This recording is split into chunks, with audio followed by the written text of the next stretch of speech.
Momentu polita izan zen, azkenean baita ere, jakinez bi osabak osasunan zirela, gure momentu, txikitako momentu horiek oso polita izan ziren, Sagarrara jaisteko, baita ere nire 6-7 urtekin baita ere osasunan sartu egin nintzen, futbito kategorietan, eta hortik aurrera, ia ez dakit 8 edo 9 urte manitun, Oberenara jun arte, beste 3 urte eman nituen hor, eta gero beste 4-5 osasuna. Patxik beti osasunako kapiteni izan da, eta gaina bera zeukan indarra zelaian, baita ere zelaitik kanpo baita ere mantentzen zuen. Hona etorri zenean, berak sekulako pausa baita ere eman zuen, asko oso gustora ibili zen hemen, nahiz eta lesio asko eduki, gainea gero baita entrenatzaile modun baita ere gelditu egin zen. Gustora egiten nuen pilotan, baita ere txikitatik egin nuen. Ondo ematen nion, egia da gero momentu bai iritsi zela 15 urtekin erabakiak hartzeko, bai pilotan aritzeko edo futbolen aritzeko eta futboleko erabaki hartu nuen. Urte hori nahiko gogorra izan zen, ez dakit 3 edo 4 aldaketa, entrenatzaile aldaketa izan ziren, eta egia da, ez zutela emaitzek onik aurkitzen, baita ere maila mantentzeko, ez. Azkeneko momentuan Enrique Martin igo zuten, hortik aurrera beste 3 edo 4 jokalari osasuna promesatik baita igo gintuzten, eta egia da, 5 partidu genitula taldea mantentzeko, Milagro Martin deitzen diote, eta egia da, horrelako milagro bat egin zela, lehenengo partidu hori bat jotzen lortu egin genuen irabaztea, azkeneko momentuan gaina, minutu 90 eta itzala izan zen, baita lehenengo gola baita ere osasunarekin, oso garaipen importanteena, eta uste dute hor izan zela gure bultzada. Horrengo partiduak Mallorcaren kontra izan zen etxean, lortu egin genuen irabaztea, gero Alavesen kontra, eta niretzako osasuna sartzea eta horrelako momentu batean eta horrelako lorpena baita ere lortzea ikaragarria izan zen. Eta Baizo de Pamplona uste dute trofeoan izan zela horrelako operazioa arraro, berak osasunan gelditzeko eta ni atletika etortzeko aukerarekin. Nahiko momentu niretzako nahiko txarra izan zela, hortik aukera atletikera joteko, aukera hori irekitzaidan eta ez nuen asko pentsatu behar. 4 hilabeteko aukera izan zen, papera irabazteko, jakiteko gai nintzen atletiken jolasteko, eta azkenean atletike erabiltzun nirekin gelditzen. Bera apostu handia egin zuen nigan, aukera hori ireki zenean, Luis Fernandezek uste dute 10 zenbakiren jokali bat behar zula, eta ni izena ipini zunean, eta hortik aurrera egindako segimiento, scoutinga horrein deitzen dioguna, erabaki zuten ni parte hartzea. Saiatu egin nintzen nire lekua bilatzen, niretzako baita ere ikaragarria izan zen nire lehenengo entrenamendu gaina Samamesen egitea. Goiz etorri nintzen Mari Larkruzekin, eta bakarrik Samames utzik ikustea eta horrelako isiltasunarekin ikaragarria. Gero gaina aldagelan sartu eta manan guztiak sartzen ikustea, txikitatik ikustetakoa telebistan, denok ziren hor, eta niretzako ikaragarria, beti izan dut, ikustea Joseba Etxeberria, Urzaiz, Josu Urrutia, Rafa Alkorta, Julen Guerrero, Santi Ezkerronik baita ere osasuna ibili zena, polita eta betirako, gordeko duena. Polita izan zen horrelako momentuak bizitzea, gola polita izan ziren, gainera askotan ikusten ez zirenaz, behar bada ariatik kanpo botatzen zirenak, eta gol politak, ez? Asko disfrutatu egin ditut, eta azkenean gu jokalari bezala beti nahi duguna, ez? Gure zaletasuna representazio modun posik, ez? Egotea gurekin, ez? Eta, bueno, alden guztian saiatzen ginen, ez?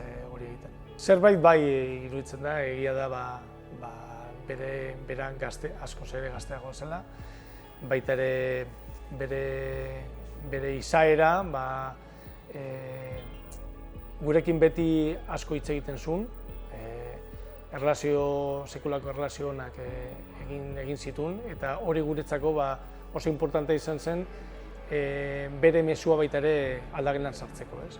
Azkenean bera lehenengo urtea profesional mailan zen, eta baita ere zailtasun hori bera nabaritzen zuen. Orduan, bueno, gu baita ere berarekin bere eskutik juteko harreman handia egin behar zula jakin zuen.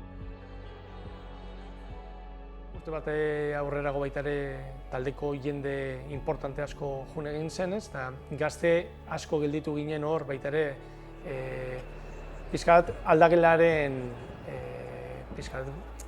egoera baita ere mantentzeko, ez? Goratzen du gainera bere lehen mezua pretemporadan izan zela, nola ikusten genuen UEFA-an, deitzen zena, Europa League sartzeko aukera hori nola ikusten genuen, ez?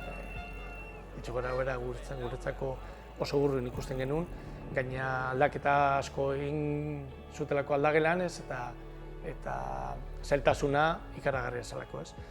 Eta, bueno, gero egia da, bere izaerarekin eta bere jokatzeko eta entrenatzeko erarekin lortu zuela. Joko oso erakargarria, batzutan eroa, askotan esaten genuen, normala zela behar bada iraola zentro bat egitea alde batetik eta del horno, ez? Beste laterala remata egitea, ez? Orduan, horrelako partidak askotan ez zeukaten kontrola handirik, baina ustez horrelako bi urteak San Mamesen asko disfrutatu egin ziren. Beti ametsetan genuen, beti Lezamako pasio guztietan geneukan horrelako argazkiak, eta beti geneukan, ez?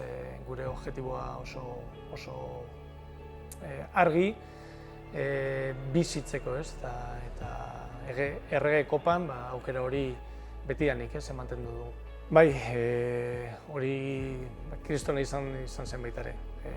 Nahiz eta momentu oso gogorrak bizi, profesional mailan guretzako gogorrena izan zen, baita ere posik begiratzen dut atzera, jakinez zenolako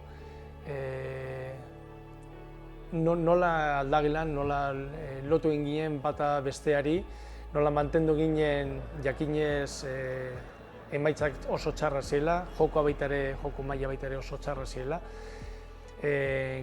Goratzen dut bigarren urte hori, ez?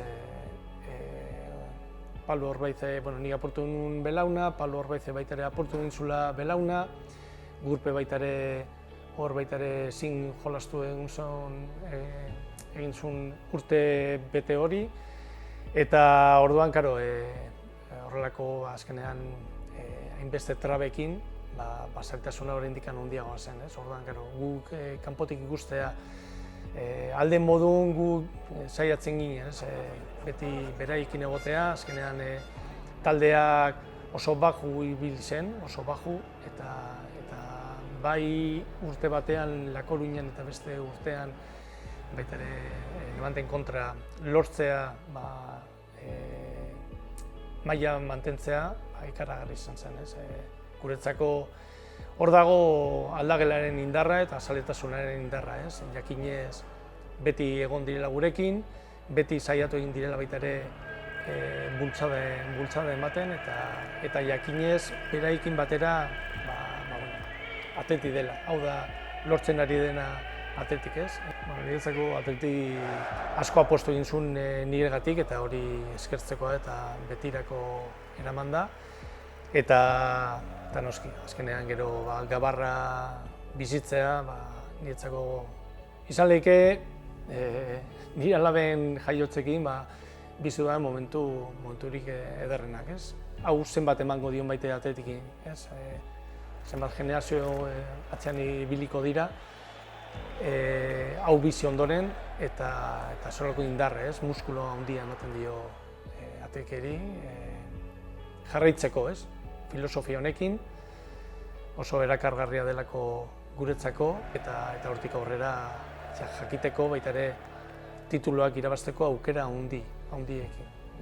Sí, mi hija pues en estos momentos tiene acromatopsia, es una enfermedad no degenerativa, ¿no? Que es estable, que es una de las, aunque es de la familia de la retinosis pigmentaria, ¿no? Parece que llama la atención y de hecho de todas las condiciones la que cuando hablas con otros acrómatas te dicen que es la que menos les importa, ¿no? El hecho de que sea en blanco y negro, ¿no? Desde que ella nació empezamos a notarle ya en los ojos un nistagmus, ¿no? Que es un movimiento involuntario de los ojos, y ahí nos sorprendió un poco, ¿no? Pasamos un par de años, ¿no? Hasta tener el diagnóstico, pues pasamos eso, pues muchas dudas, muchas inquietudes, ¿no? Descartando cosas, porque realmente al no ser una enfermedad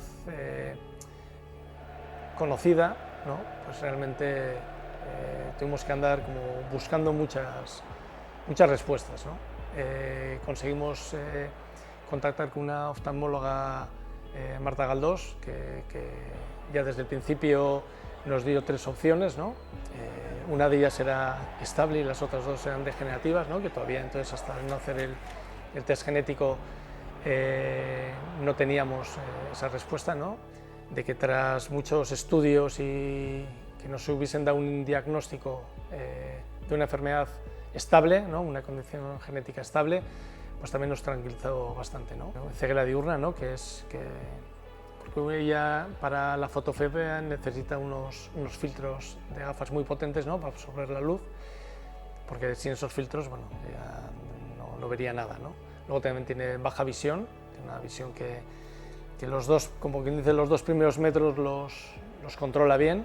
A partir de 2 metros, pues bueno, la borrosidad que puede tener no tiene ningún tipo de nitidez, ¿no?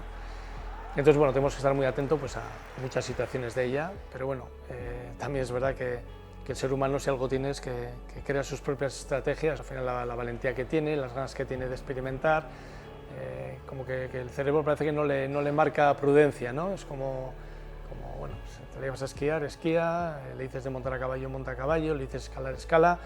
Entonces tiene como una especie de ganas de hacer cosas, ¿no? La visibilización es necesaria no solo para la acromatopsia, sino para todas las enfermedades raras, ¿no?